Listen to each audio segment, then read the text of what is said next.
Narito na ang mga pinakamainit na balita ngayong tanghali. Pastor Quiboloy, pinalilipat na ng hukuman sa Quezon City Jail. Mga senador, duda na walang Pinoy na tumulong sa pagtakas ni dating Mayor Alice Go. Susunod na pagdinig ng Kongreso sa budget ng Office of the Vice President, hindi na sisiputin ni Vice President Sara Duterte. Ilang mambabatas, nagkasagutan. Sa MBC TV correspondence, madalas na pagyanig sa Canlaon Volcano na itala. Mga residente, pinaghahanda na sa posibleng pagputok ng bulkan. Sa MBC TV Sports, Pinoy Q artist Rubelen Amit, wagi sa World 9-Ball Women's Championship. At sa Showbiz Spotted, Arjo Atayde, kinilalang Best Male Lead sa Content Asia Awards 2024.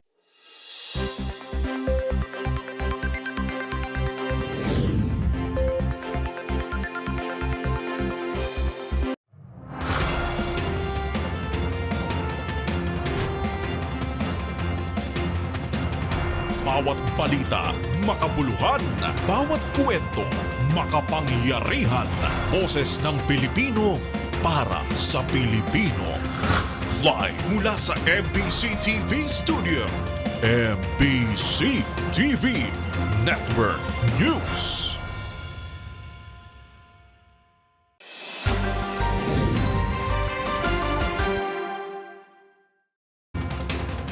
Pilipinas, una sa ating mga balita, kasunod ng pagsuko ni Pastor Quiboloy sa otoridad at pag-aresto rito, pinag-utos na ng Quezon City Regional Trial Court na ilipat na si Pastor Apollo Quiboloy at 4 na iba pang akusado sa Quezon City Jail. Samantalang nakatakda namang iharap si Quiboloy at 4 na iba pa sa arraignment sa darating na Biyernes ngayong linggo. Narito ang ulat ni Val Gonzalez. Pinalilipat na ng Quezon City Regional Trial Court sa Quezon City Jail si Pastor Apollo Quiboloy at 4 na iba pang akusado sa kasong sexual at child abuse. Sa inilabas na kautusan ni QCRTC Branch 106 Presiding Judge Noel Parel, si Pastor Quiboloy at Crescente Canada ay pinapaditine sa Quezon City Jail sa Payatas Road, Bagong Silangan, Quezon City, habang ang 3 pang kapwa-akusado na sina Jacqueline Roy, Ingrid Canada at Sylvia Simanyes ay sa Quezon City Jail Female Dormitory naman sa Campo Caringal. Laman din ng kautusan na kailangang iharap sa arraignment si Pastor Quiboloy at 4 na iba pa sa September 13 sa ganap na 8:30 ng umaga. Ang arraignment at pre-trial ay gaganapin sa Biyernes, Friday the 13th sa pamamagitan ng video conference. Sa ngayon ay naantabayanan na lamang kung agad natatalima rito ang PNP dahil sa mayroon pang Pasig City RTC na naglabas din ng hiwalay na warrant of arrest laban sa naaresto o sumukong si Pastor Quiboloy na nakakulong ngayon sa PNP Detention Cell sa Campo Crame. Para sa MBC TV Network News, ako naman Val Gonzalez, una sa Pilipinas, una sa Pilipino.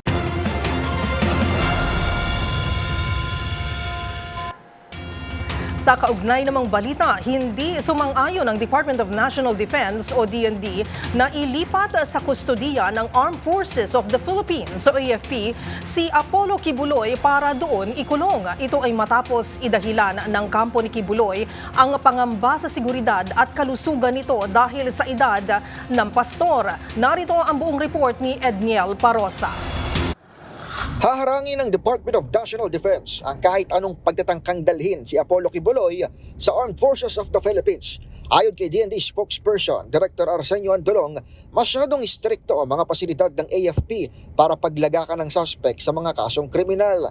Binigyang diin ng DND na hindi ito ang tamang ahensya ng gobyerno para magkanlong ng mga akusado gaya ng balak ng kampo ng religious leader. Sa bahagi naman ng Philippine National Police, sinabi ni Police Colonel Jean Fajardo na walang dahilan para mangambang pastor sa seguridad ng custodial facility. Ito ang iginit ng tagapagsalita ng PNP na idahilan ng abogado ni Quiboloy na si Attorney Israelito Torion ang security concern at edad ng kliyente na 74 anyos. Well, ang narinig ko lang yung interview ni Attorney Torion na kahapon, ang nire-reason lang niya for security reason. So, sa amin naman, for security reason, kayang i-secure ng PNP ang mga nandun sa loob ngayon ng ating custodial facility kung yun lang ang reason niya. Unang sinabi ni Torion sa DZRH Damdaming Bayan na mag-aayin sila ng motion para mailipat si Kibuloy sa AFP kung hindi man ay sa house arrest. Magugunitang sumuko si Kibuloy sa mga tauhan ng intelligence service ng AFP bilang kinatawan ng negosasyon sa PNP na kalaunay nagresulta sa kanyang pagkakaaresto. Para sa MBC TV Network News, ito si Edniel Parrosa ng DZRH. Una sa Pilipinas, una sa Pilipino.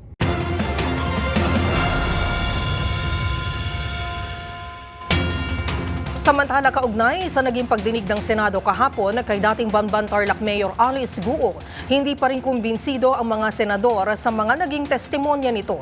Hindi umano naniniwala ang mga senador na wala ni isang Pilipino ang tumulong kay Guo sa iligal nitong pagtakas sa bansa. Ang buong detalye sa ulat ni Raymond Dadpaas.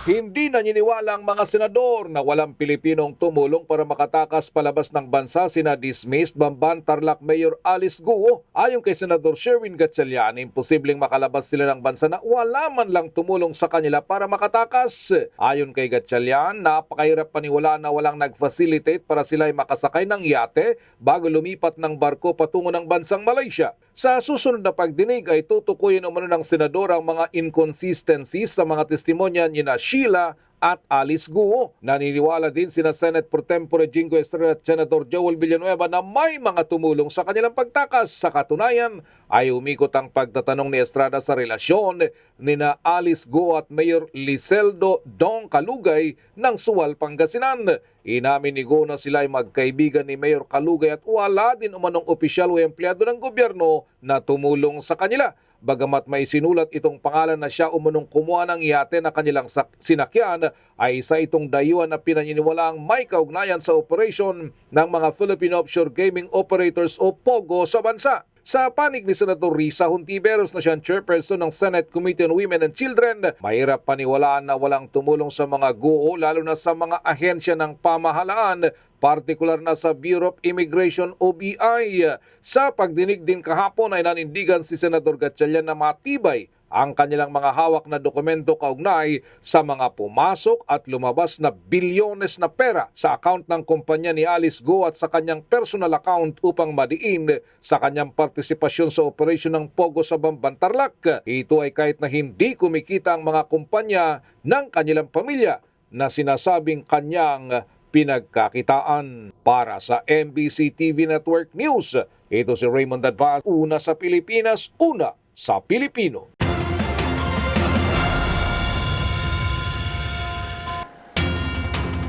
Samantala, hindi naman nasisiputin ni Vice President Sara Duterte ang susunod pang pagdinig ng Kongreso sa budget ng Office of the Vice President. Ang iba pang detalye sa balitang yan ihahatid sa atin live ni Milky Rigonan. Milky?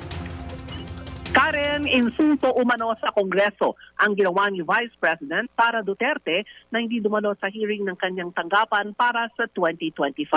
Ito ang reaksyon ng mga mambabatas sa pag-isnab ni VP Sara sa budget hearing ngayon ng OVP matapos ma-defer noong nakaraang linggo dahil sa pagtanggi ng pangalawang Pangulo na sagutin ang tanong na karamihan ay patungkol sa 2023 budget sa confidential at intelligence funds. Tumayo at nagmanifest sa hearing sina Sagip Party List Representative Rodante Marcoleta at Davao Representative Isidro Ungab na dapat pairalin daw ang courtesy sa OVP gaya naman na unang tradisyon. Paliwanag ni Marikina Representative Stella Kimbo, pinaiiral pa rin daw ang Kamara pero simula pa lamang ng hearing, mismong si VP Sara na ang tumangging hindi sagutin ang mga tanong. Depensa pa ni Kimbo kung naghahanap ng courtesy ang pangalawang Pangulo, bakit wala siya ni isang opisyal na ipinadala para kumatawan ngayon sa budget hearing. Pakinggan natin ang sagutan ni na Congressman Marcoleta, Ungab at Kimbo. Saan po kayo nakakita ng gano'n? This did not happen anytime. Pang-labing pitong taon ko na po ito. Alam niyo, Madam Stella, I was already here when the Vice President was Nolly Castro, when the Vice President was Binay, when Vice President... But you were also here in the last hearing. No motion was introduced. Yun na nga, kasi question na kaagad eh. Walang man lang... No, we can read the records. He did not introduce. So, motion siya ngayon. Matatandaan, no-show at tuluyang inisnab ni VP Sara ang hearing ng House Committee on Appropriations sa 2025 budget ng Office of the Vice President. Ang pagtanggi ni VP Sara ay nakapaloob sa kanyang sulat kina House Speaker Martin Romualdez at ako, Bicol Party List Representative Elizalde Co, chairman ng komite at may petsang September 10, 2024. Sa sulat ni VP Sara, sinabi nitong nasagot niya na noong nakalipas na hearing ang tanong ng mga kongresista at ipapaubayan na lamang daw sa discretion and judgment ng komite ng Kongreso ang OVP budget para sa susunod na taon. Para sa MBC TV Network News, ako si Mil Gregonan, una sa Pilipinas, una sa Pilipino. Maraming salamat, Milky Rigunan.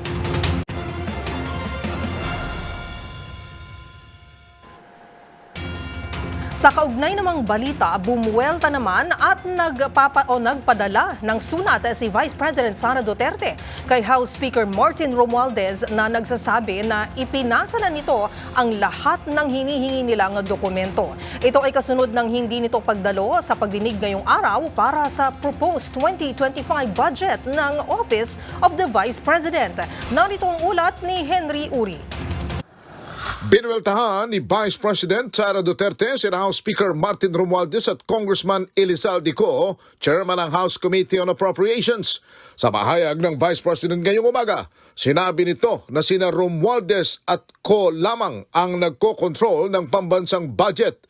Ibinigay na halimbawa ng pangalawang Pangulo na noong 2023, 5 billion lamang ang panukalang budget ng Department of Education para sa classroom repair, subalit may mga mambabatas na lumapit sa kanya at tinanong kung magkano ang kanila sa 5 billion.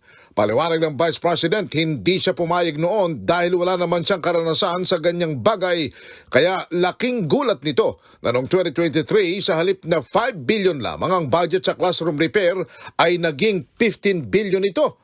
Pagdidiin ng Vice President, mga mambabatas ang nagdagdag ng 10 billion pesos para sa repair ng classroom kung saan hindi DepEd ang may control dito kundi sina Speaker Martin Romualdez at Congressman Saldico.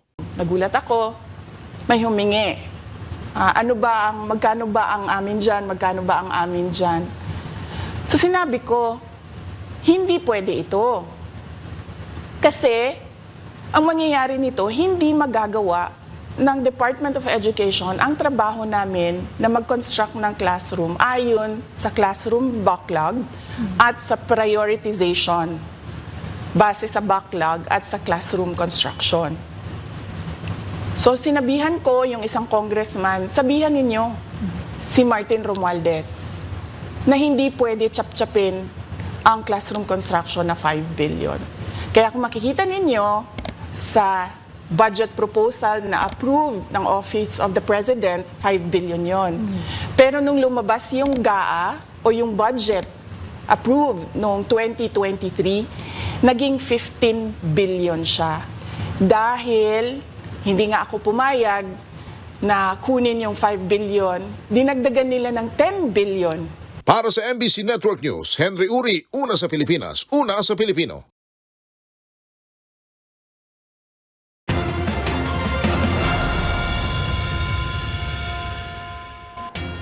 Samantala, namahagi si Pangulong Bongbong Marcos ng higit 120 na mga ambulansya sa iba't ibang local government units sa Pilipinas. Sa talumpati ni Pangulong Bongbong Marcos sa turnover ceremony nito, sinabi niyang hindi dapat na pinupolitika ang usapin sa healthcare system ng bansa. Pakinggan natin ang report ni Let Narciso. Aabot sa 129 na patient transport vehicles ang ipinamahagi ni Pangulong Ferdinand Marcos Jr. sa iba't ibang lokal na pamahalaan sa buong bansa. Bahagi daw ito ng pagpapahusay ng emergency health services sa mga Pilipino. Sa turnover ceremony na ginanap sa Quirino Grandstand sa Maynila, 87 LGU sa Calabar Zone ang binigyan ng ambulansya ng Pangulo, 25 sa Bicol Region, 8 sa Central Luzon, 6 sa Cordillera Administrative Region at 3 sa Cagayan Valley. Sa kanyang talumpati, nangako si Pangulong Marcos na lahat ng LGUs ay magkakaroon ng kanya-kanyang ambulansya. Nagbigay daw siya ng direktiba sa PCSO na kapag pinag-uusapan ang healthcare system, huwag nang pinupolitika. Sabi ng Presidente, ang dati kasing sistema, kapag malakas ka, makakukuha ka. Pero ngayon, hindi na kailangang pumunta sa PCSO kay congressman o governor para makiusap dahil may darating para sa lahat ng LGUs. Lahat nga ng bayan, lahat ng lungsod, lahat ng probinsya ay magkakaroon itong ating ambulansya or patient transport vehicles na ginagamit. Ang instruction ko talaga, nung kami bagong upo, ang instruction ko talaga kay GML, ay sabi ko sa kanya, alam mo, pagka pinag-uusapan ng ambulansya, healthcare na yan, buhay na ng tao yan. Dapat wag nang pinupolitika yan. Dahil alam ko naman ang sistema na nung gobernur ako, kung malakas ka, makakakuha ka ng ambulance. Kung hindi ka malakas, ay mababa ka sa listahan. Ang pamamahagi ng ambulansya ay bahagi ng Medical Transport Vehicle Donation Program ng PCSO na naglalayong pagandahin at palakasin ang healthcare delivery system sa may hirap na rehiyon. Nagkakahalaga ang bawat ambulansya ng 2.1 million pesos at mayroon ng essential medical tools gaya ng stretcher, oxygen tank, blood pressure monitor at wheelchair. Para sa MBC TV Network News, ito si Let Narciso. Una sa Pilipinas, una sa Pilipino.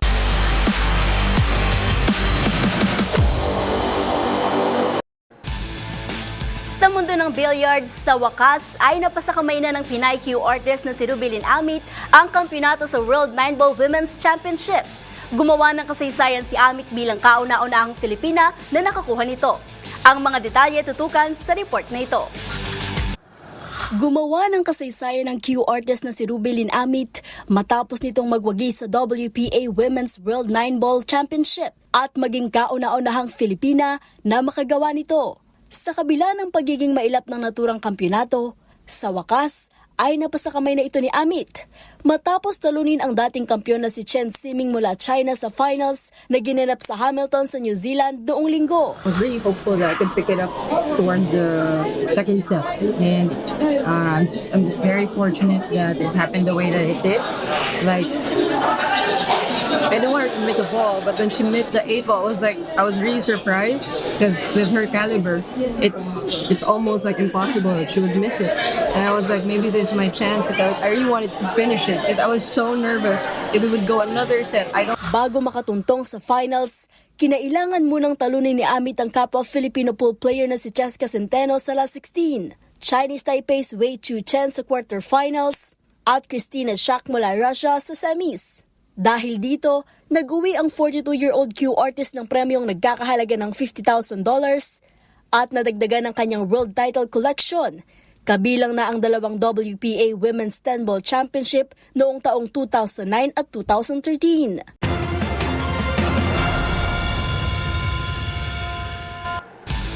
Sa aming pagbabalik, Creamline Cool Smashers pasok na sa finals ng Invitational Conference.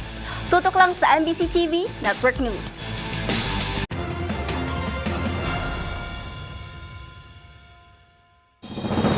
Narito pa ang mga balitang dapat niyong abangan. Low pressure area sa labas ng ating Philippine Area of Responsibility, isa ng ganap na bagyo ayon sa Pag-asa.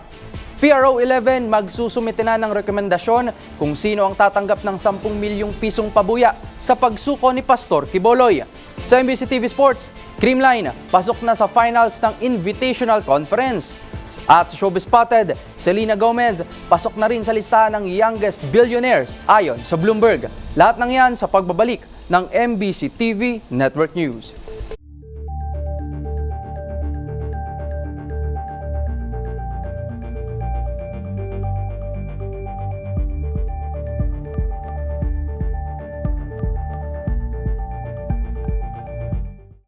Maraming salamat sa People Management Association of the Philippines sa mga pagkilalang ipinagkaloob sa DZRH Best Radio News Program.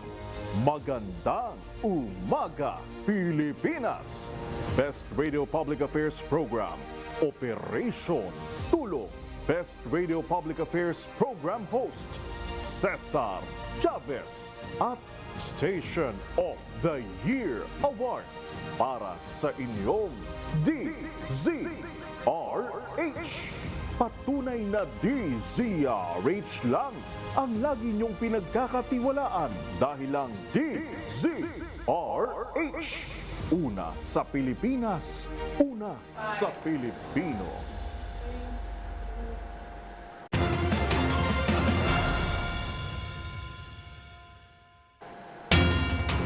Agawan sa pwesto at kalituhan sa empleyado ng National Food Authority o NFA sa kung sino ang susundin nilang opisyal.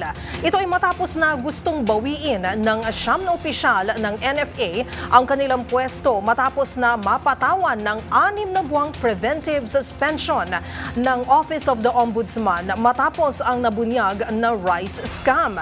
Ang buong detalye ihahatid ni Val Gonzalez. Nagkakaroon ngayon ng matinding power struggle sa 9 na regional offices ng National Food Authority. Ito ay dahil sa gustong makuhang muli ng 9 na nasuspending mga regional directors ang mga posisyon na kanilang iniwan sa loob ng 6 na buwan. Ang 9 na RDs na ito ay kabilang sa 139 na opisyal at tauhan ng NFA na pinatawan ng 6 months preventive suspension ng Ombudsman noong Marso dahil sa investigasyon sa nabunyag na rice scam. Batay sa 15 pahinang protest letter ng 9 na RDs ng NFA, inaalmahan ng mga ito ang special order na inilabas ni NFA Acting Administrator Larry Lacson na nag-aatas na sila ay magsisilbi na lamang ngayon bilang asistanta ng nakaupong OIC Regional Directors. Dahil dito, nagdudulot ngayon ng kalituhan sa mga empleyado ng NFA sa ground kung sino ang susunding opisyal.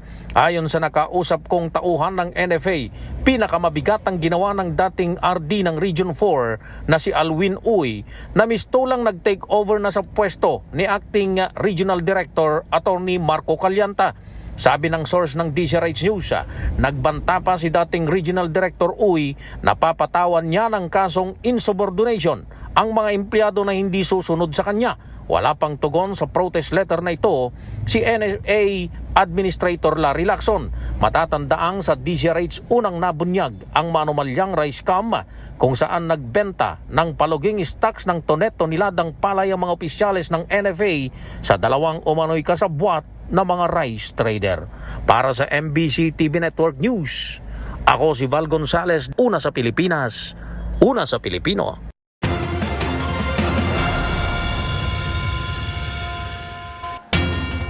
Sa kaugnay naman na balita o sa kaugnay naman sa pabuyang ibibigay sa nakapagturo sa lokasyon ng naarestong si Pastor Apollo Kibuloy, magbibigay na lamang umano ang pulisya ng rekomendasyon sa kung sino nga ba ang makatatanggap ng 10 million pesos na reward money. Ang buong detalye ihahatid ni Kyle Bulyas.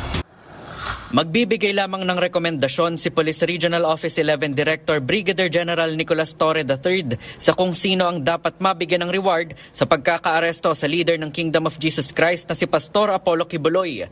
Ayon kay Torre, mayroon silang mga informant mula sa loob ng KOJC na maaaring makinabang sa reward para sa kanilang panibagong buhay.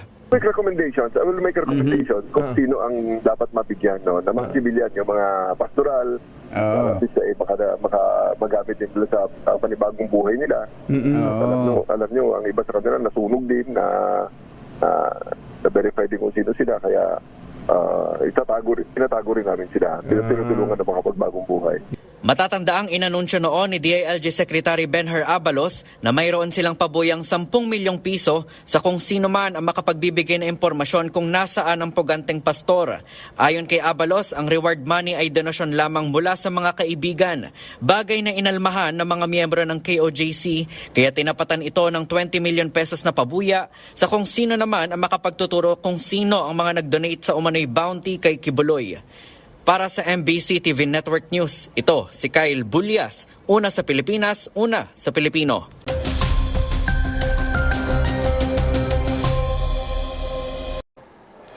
Pilipinas, lumakas na bilang bagyo o tropical depression ang low pressure area na binabantayan ng Pag-asa sa labas ng Philippine Area of Responsibility. Sa datos po ng Pag-asa, huli itong namataan kaninang alas 8 ng umaga sa layong 2,320 kilometers, silangan ng Eastern Visayas. May maximum sustained winds ito na 45 kilometers per hour at mabagal na binabagtas ang direksyong west-northwest.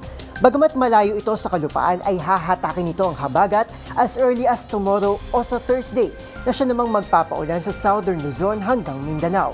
Samantala, hanging habagat pa rin ang nagpapaulan sa Ilocos Region, Zambales at Bataan. Sa nalalabing bahagi ng bansa kabilang na ang Kamaynilaan ay masusulit naman ang maaliwalas pero mainit na panahon. Habang tuluyan ng nakalabas ng PAR ang naunang LPA na binabantayan ng Pag-asa kahapon at kumikilos na patungong Taiwan o China. Para naman sa ating 3-day weather outlook dito sa Metro Manila, masusulit pa rin ang maaliwalas na panahon hanggang Huwebes. Pero pagsapit ng Biyernes ay manunumbalik na ang mga pag-ulan. Bunsod po yan ng paghatak ng bagyo sa hanging habagat. Kaya naman as always, huwag pong kakalimutang magbaon ng payong. At yan ang mga pinakahuling balita sa ating lagay ng panahon ngayong Martes. Para sa MBC TV Network News, ako si Arnold Herrera. Una sa Pilipinas, una sa Pilipino.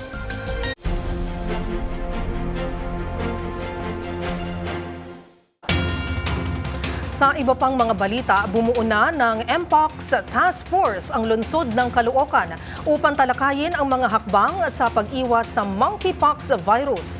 Ito ay bilang paghahanda ng lungsod kasunod ng patuloy na pagkalat ng naturang sakit. Narito ang ulat ni Edwin Duque.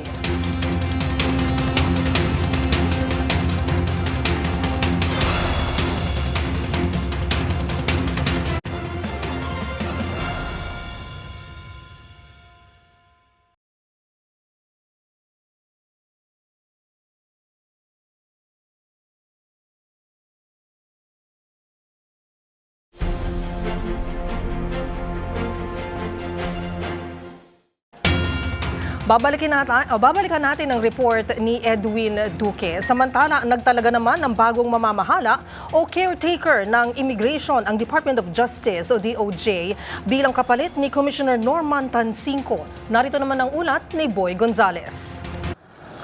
Itinalaga ni DOJ Secretary Jesus Crispin Remulla bilang officer in charge ng Bureau of Immigration si Deputy Commissioner Attorney Joel Anthony Biado. Ito'y bilang kapalit sa sinibak na pinuno ng BI na si Norman Tansinco dahil sa mga umano'y kapalpakan nito sa trabaho lalo na sa naging kaso ni Alice Go na nakatakas palabas ng bansa. Sa inilabas na pahayag ng DOJ, si Biado ang bahala sa operasyon ng immigration sa ilalim ng pangangasiwa ni Secretary Remulla. Agad na sisimulan ni Biado ang pamumuno sa Bureau of Immigration hanggat wala pang tinatalaga si Pangulong Ferdinand Marcos Jr. Ayon kay Remulla, kinakailangan pa rin may pagpatuloy ang maayos na trabaho ng nabanggit na ahensya kahit pa may mga pagbabago at naniniwala siya sa kakayahan ni Biado para pamunuan ito. Para sa MBC TV Network News, ito si Boy Gonzales, una sa Pilipinas, una sa Pilipino.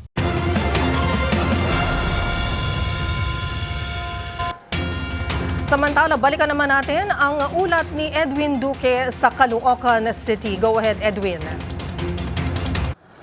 Dahil sa sakit na monkeypox, ipinatawag agad ni Mayor Along Malapitan ang mga department head ng lungsod ng Caloocan upang talakayin ang mga preventive measure o mga hakbang na gagawin upang makaiwas sa MPOX, ito'y tinatawag na monkeypox virus. Pinangunahan ng City Health Department ng City Disaster Risk Reduction and Management Department ang mga hakbang na ito kung saan ay kabilang ang pagbuo ng isang MPOX task force ng MPOX hotline.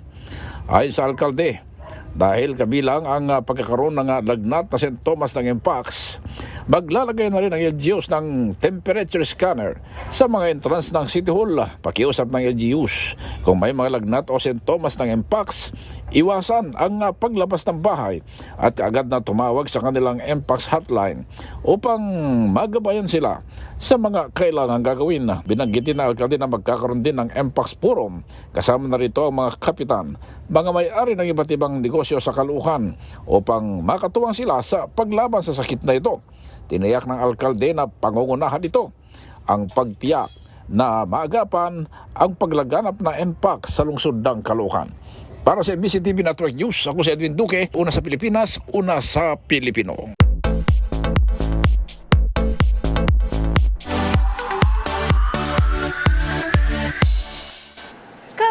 Kabilang na rin sa Billionaires Club ang American singer-actress at rare beauty founder na si Selena Gomez.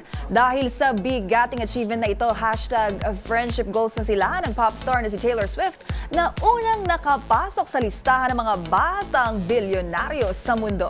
Narito ang aking report. Sa edad na 32, isa ng ganap na bilyonarya ang pop star na si Selena Gomez. Batay sa report ng Bloomberg, nasa $1.3 billion ang net worth ng American singer-actress.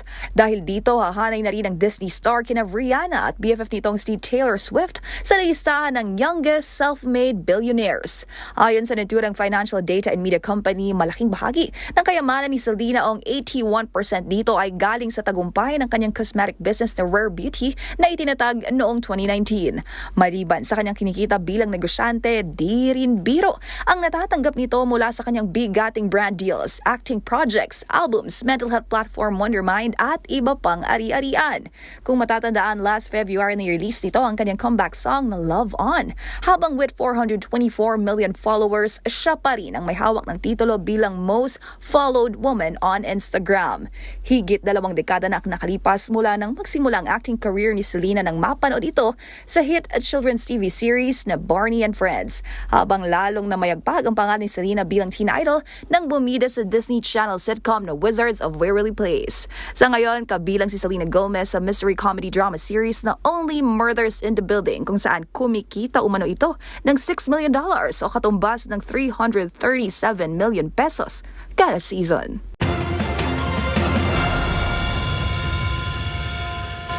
At sa aking pagbabalik, aktor na si Arjo Ataide nakasungkit ng parangal sa Taiwan. Manatiling nakatutok dito lang sa MBC TV Network News, BRB.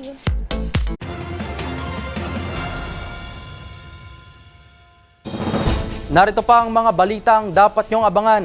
Pangulong Bongbong Marcos ipinag-utos sa DICT na gawing prioridad ang internet connection sa mga malalayong lugar sa Pilipinas. Sa MBC TV correspondents, PDEG inaalam na kung may malaking personalidad sa likod ng 748 million pesos na halaga ng shabu na nasamsam sa Cavite. Sa hoy, bawal yan. Pananakit ng guro bilang paraan ng pagdidisiplina, maaaring ireklamo. Kakaraping parusa ng guro, alamin.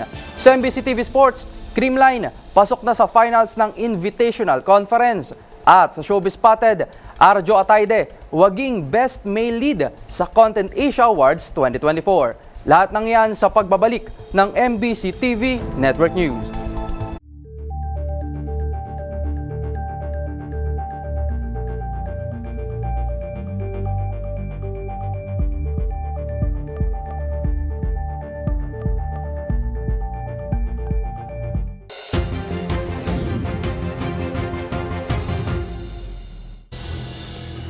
Malaking sunog ang sumiklab ngayon sa mga kabahayan sa Zapote 3 sa Bacoor, Cavite. Ang mga kaganapan sa sunog, pakinggan natin live kay Giselle Ricafort. Giselle. Mister, lalong lumaki yung sunog sa mga kabahayan dito sa Kaniluran, sa Zapote 3 sa Bacoor, Cavite. Hindi pa rin tumitigil, sunod-sunod pa rin yung mga naririnig natin pagsabog sa loob ng mga o hinihina ng mga tangke ng daag, yung mga pumuputok. Merong mga nag-iiyakang mga residente dito, kabilang yung isang magkapatid dahil naiwan umano sa loob ng nasusunog nilang bahay yung kanilang nanay, tatay at lola sa pagtatangka na maisalba yung sinututok nilang mga gamit. Sa huling impormasyon na ating nakuha, ikinaas na sa ikatlong alarma itong sunog ng Bureau of Fire Protection. May mga nagbabalikan pa rin mga residente sa kabila ng napakalaking sunog na yan para sa pagtatangka na maisalba yung kanilang mga kagamitan.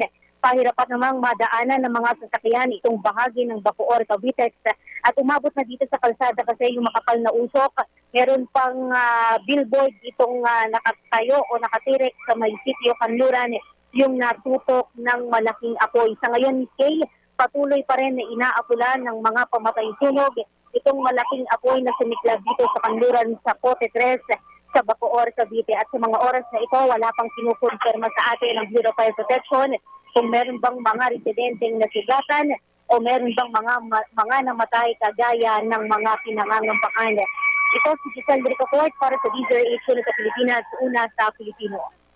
Yes, Giselle, nandiyan ka pa ba sa linya? Miss Kay, go ahead. Oo, Giselle, nabanggit mo ba kung ilan ang mga residente nga naapektuhan? At ito bang area na ito, tama no? Ito yung nakikita malapit sa may main highway, tama ba? Tama, Miss Kay, depressed area iyan. At sa ngayon, hindi pa siya makapagbigay ng mga konkretong datos sa atin, Miss Kay, yung mga pamatay sunog sapagkat naroon silang lahat nadoon silang lahat sa may loob at nagtutulong-tulong na maapula itong apoy. Ang malinaw lamang na impormasyon galing sa kanila, ibinigay nila sa atin kasalukuyang nasa third alarm, ikatlong alarma, itong sunog dito sa may galuran sa Pote 3 sa Bacoor, Cavite. Kasi ang mga nagsasalingan, Miss Kay, ng mga galing sa kanilang mga trabaho at talagang humahagulgol sila dahil pinapangambahan nila na nandoon pa natrap sa mga bahay nila yung kanilang mga kamag-anakan. Pero again, wala pang kinukumpirma na casualties ng Bureau of Fire Protection, Miss Kay. Okay, Giselle, final question na lang bago ka namin bitawan dyan. Mayroon na bang humarap din o mayroon na rin bang pumunta ng mga local government unit dyan para alalayan, tulungan at bigyan ng gabay yung mga residente na naapektuhan? I'm sure, Giselle, kasi pag mga ganitong sitwasyon, nagkakagulo na at syempre nasa panic mode yung mga apektado ng mga residente. At maski yung ating mga, sabihin na natin, yung mga bumbero, baka hindi rin sila masyadong makapagtrabaho ng mabuti kung nagpapanik yung mga residente. Yes, Miss Kay, ang sitwasyon nga dito kahit saan ka tumingin, kung hindi lumuluha ay humahabulgol yung mga residenteng nasunugan. Kanina, Miss Kay, naabutan natin sa unang isang oras ng pagsusok ng malaking apoy sa mga kabayan. Meron na tayong mga nadatna ng mga opisyal mula ito sa barangay. Kanina nga ay nakapanayam natin yung kanilang barangay treasurer at pinapayuhan nila yung mga residente na wag nang bumalik sa malaking sunog at wag nang tangkain na isalba yung kanilang mga nasusunog na gamit at kaya naman daw yung palitan at naririyan yung ating mga lokal na opisyal para sila'y alalayan. Okay, so Giselle, tama no, wala pang impormasyon na maibibigay ang mga otoridad kung saan nanggaling o kung ano yung sanhi ng sunog? Wala pa, Miss Kay, biglang nagulat din daw silang lahat, sabay-sabay silang nagulantang na biglang malaki na lang yung apoy na sumambulat sa kanila ngayon lamang tanghali. Alright, maraming salamat, Giselle, at ingat kayo dyan. Salamat, Miss Kay, balik sa'yo.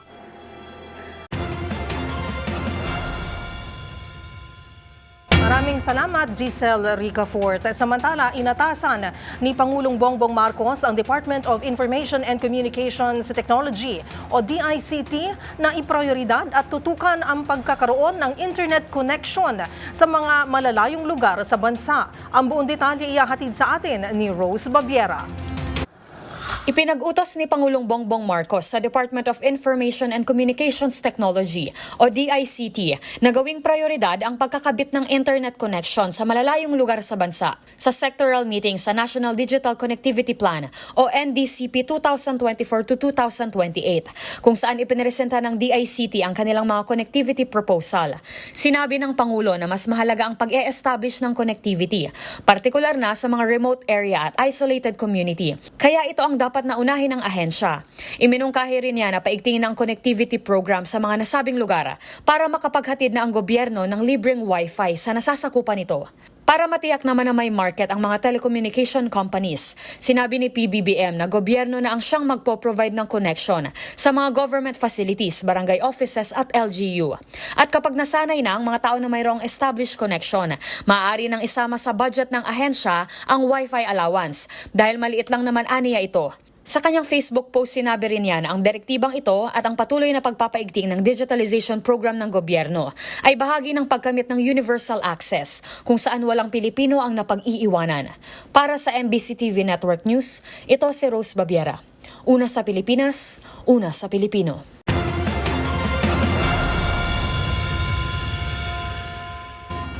Dapat pa rin umanong patuloy na makatanggap ng karagdagang benepisyo at pagtataas sa sahod ang mga manggagawa. Itong iginiit ng Trabaho Party List sa kabila ng naitalang pagbaba ng unemployment rate ng Pilipinas nitong Hulyo.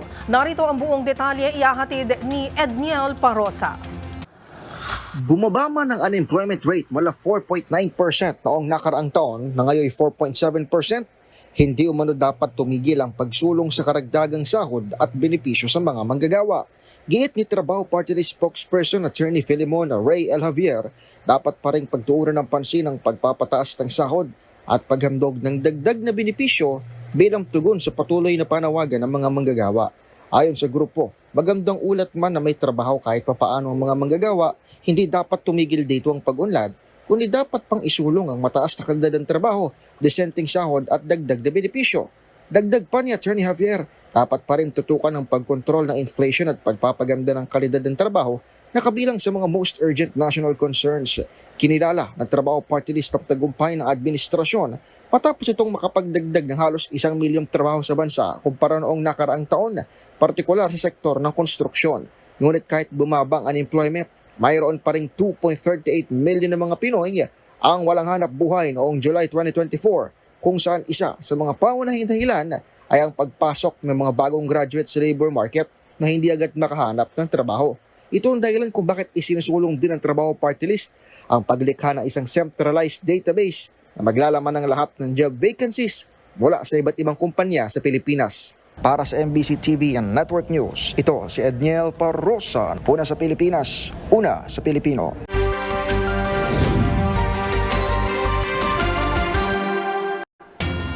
Kasunod ng pagtaas ng bilang ng seismic activities ng Bulkang Kanlaon, ipinag-utos na ng lokal na pamahalaan ang paglikas ng mga residenteng pasok sa 4-kilometer danger zone ng bulkan.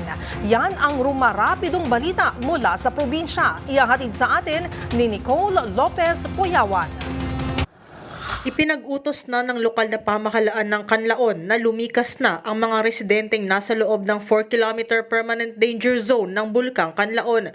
Ito'y dahil sa tumaas na seismic activity ng bulkan kung saan nakapagtala ang PHIVOLCS ng 25 volcanic earthquakes magdamag kahapon. Ayon sa PHIVOLCS, dahil lumalakas ang seismic activity ng bulkan, posibleng masundan ito ng eruptive activity. Sa ngayon, nananatili pa rin sa Alert Level 2 ang status ng Bulkang Kanlaon. Kaya naman bilang tugon, sabi ng Kanlaon LGU, sa ugnayan nito sa Kanlaon City Disaster Risk Reduction and Management Office, pinaaalis na ang mga residente sa delikadong lugar. Inatasan din ni Kanlaon City Mayor Jose Chubasco Cardenas ang CDRRMO na matiyak na nasa ligtas na evacuation centers ang mga residenteng pansamantalang irelocate sa lalong madaling panahon. Ito si Nicole Lopez Puyawan para sa MBC TV Network News, una sa Pilipinas, una sa Pilipino.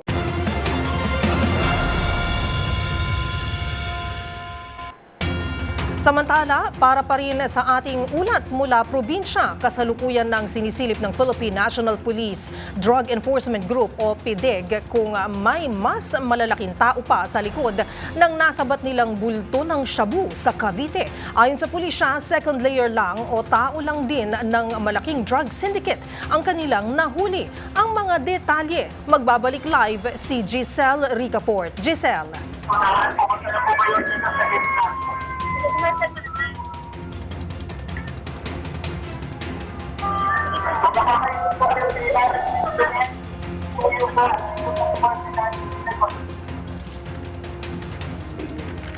Babalikan natin si Giselle Ricafort.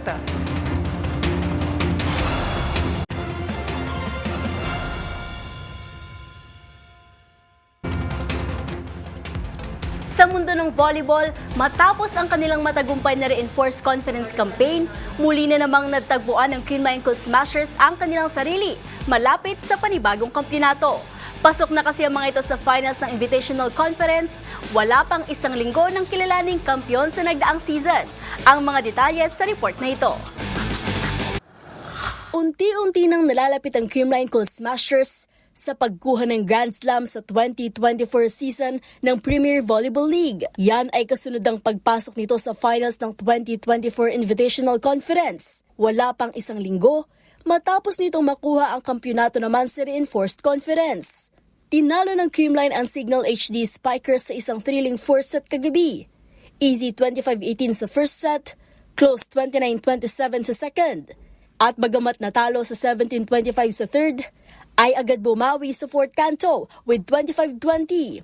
Nakapagdala ang import na si Erica Stonto ng 27 points built on 25 attacks, habang 19 points naman ang naibigay ni Michelle Gumabao. Triple-double naman ang naitala ng Reinforced Conference MVP na si Bernadette Pons with 15 points, 17 digs and 20 receptions. Dahil dito, 2 panalo na lang ang kailangan ng Cool Smashers para makumpleto ang lahat ng championship ngayong season. Magugunitang itinanghal din bilang kampiyon ng Cool Smashers sa All-Filipino Conference. Ang one-game finals ay gaganapin sa Webes September 12 sa Smart Araneta Coliseum.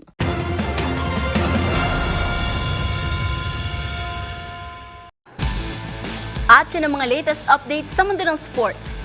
Para sa MBC TV Network News, ito si Mili Borja, una sa Pilipinas, una sa Pilipino.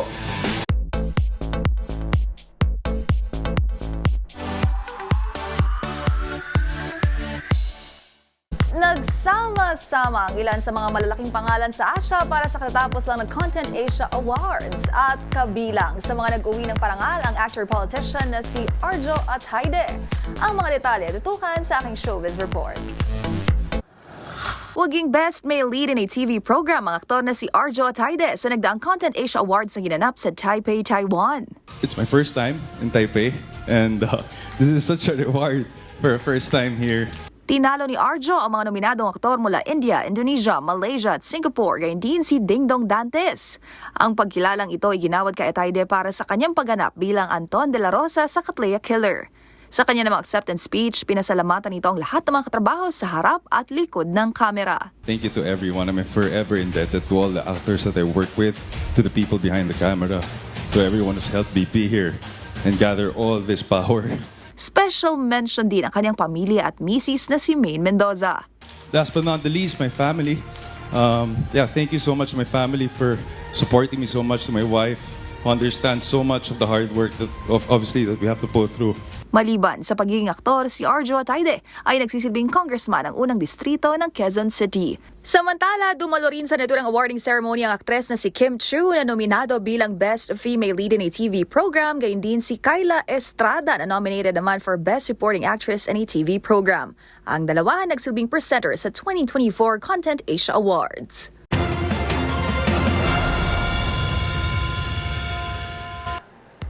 Para sa MBC TV Network News, ito po ang showbiz angel, Angelica Cosme. Una sa Pilipinas, una sa Pilipino. Balik sa'yo, Miss Karen.